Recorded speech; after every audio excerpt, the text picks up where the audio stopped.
கிறிஸ்துவுக்குள் பிரியமானவர்களே, கர்த்தரும் இரட்சகருமாய் இயேசுவின் ஈடின் நாமத்தினாலே உங்கள் யாவரையும் வாழ்த்துகிறேன். தேவன் அருளிய அப்பம் மினிஸ்ட்ரி சேனல் மூலியமாக உங்களோடு சந்திப்பதில் மிகுந்த மகிழ்ச்சியடைகிறேன். தினம்தோறும் புதிய நாளுக்காக பரிசுத்த வேதாந்தத்திலிருந்து ஒரு வாக்குத்தத்தங்களை தேவனுடைய நாம மகிமைக்கென்று நாம் தியானித்து புதிய நாளுக்காக நாம் ஜெபிக்கிறோம். இந்த நாளிலும் நாம் ஒரு வாக்குத்தத்தங்களை தியானித்து புதிய நாளுக்காக நாம் ஜெபிப்போம். உபாகமம் 28ஆம் அதிகாரம் 8ஆம் வசனத்திலே, கர்த்தர் உன் களஞ்சியங்களிலும் நீ கையிடும் எல்லா வேளையிலும் உனக்கு ஆசீர்வாதம் கட்டளையிடுவார். உன் தேவனாய் கர்த்தர் உனக்கு கொடுக்கும் தேசத்திலே உன்னை ஆசீர்வதிப்பார். ஹல்லேலூயா.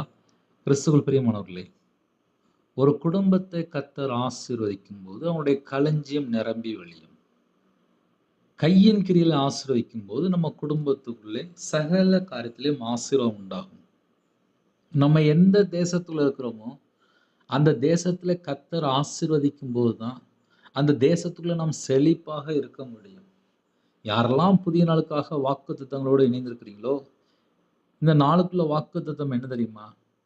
நான் கர்த்தரோட நடக்கணும். என் கூட கர்த்தர் வந்தால் சகல விதமான ஆசீர்வாதம். 24 மணி நேர வாழ்க்கையிலே கர்த்தர் கூட இருக்கும்போது ஆசீர்வாதம் உண்டு.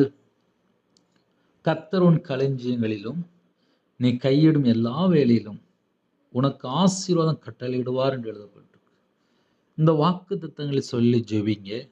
உங்க வாழ்க்கையிலே கையின் கீழில் ஆசீர்வதிப்பார். உங்களுடைய களஞ்சியங்கள் நிரப்புவார். நீங்க எந்த தேசத்துல இருக்கிறீங்களோ அந்த தேசத்துல உங்களை பரிபூர்ணமாக ஆசீர்வதிப்பார். ஹல்லேலூயா. இந்த நாளுக்காக நம்ம ஜெபிக்க போறோம். கேளுங்க. அப்பா, என் குடும்பத்தை ஆசீர்வதிங்க, என்னோட சந்ததி ஆசீர்வதிங்க, என்னோட தலைமுறை ஆசீர்வதிங்க, என்னோட கையின் கீழில் ஆசீர்வதிங்க. எல்லா கருத்திலும் கர்த்தர் கூட இந்த ஆசீர்வதிங்க கேட்பீங்களா? அப்படியே கண்களை மூடி நாம் ஜெபம் செய்வோம். கிருபை மகிமை நிறைந்த பரிசுத்தமுள்ள நல்ல தகப்பனே, உம்மை நன்றியோடு துதிக்கிறோம், ஸ்துதிக்கிறோம் ராஜா. புதிய நாளுக்கான கிருபைக்காக 1000 மடங்கு ஸ்தோத்திரம். யாரெல்லாம் இணைந்திருக்காங்களோ எல்லா குடும்பத்தையும் கர்த்தர் ஆசீர்வதிங்க.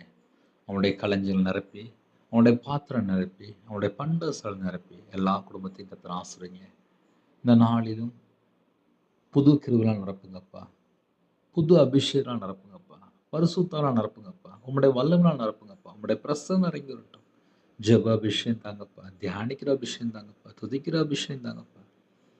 சத்துருக்களை மேற்கொள்ள அபிஷேகத்தால் நிரப்புங்கப்பா. ஆவிக்குரிய 9 கனிகளினாலும் ஆவிக்குரிய வரலாலும் பிள்ளைகளும் நிரப்புங்க. எல்லா குடும்பமும் கர்த்தர் இயேசு நாமத்தில் ஆசீர்வதிக்கப்படட்டும். அவனுடைய களஞ்சியம், அவனுடைய பாத்திரம், அவனுடைய பண்டசாலை எல்லாம் இயேசு கிறிஸ்து நாமத்தில் நிறைவடையட்டும். இந்த நாளிலும் சிறு பிள்ளைகள் முதல் கொண்டு முதியோர் எல்லாரையும் உங்களுடைய கரத்தில் இருப்பீங்க. பிதா, குமாரன், பரிசுத்த நாமத்தில் முத்திரை போட்டு உங்கள் பிள்ளைகள் வேலடைத்து கர்த்தர் பாதுகாங்க.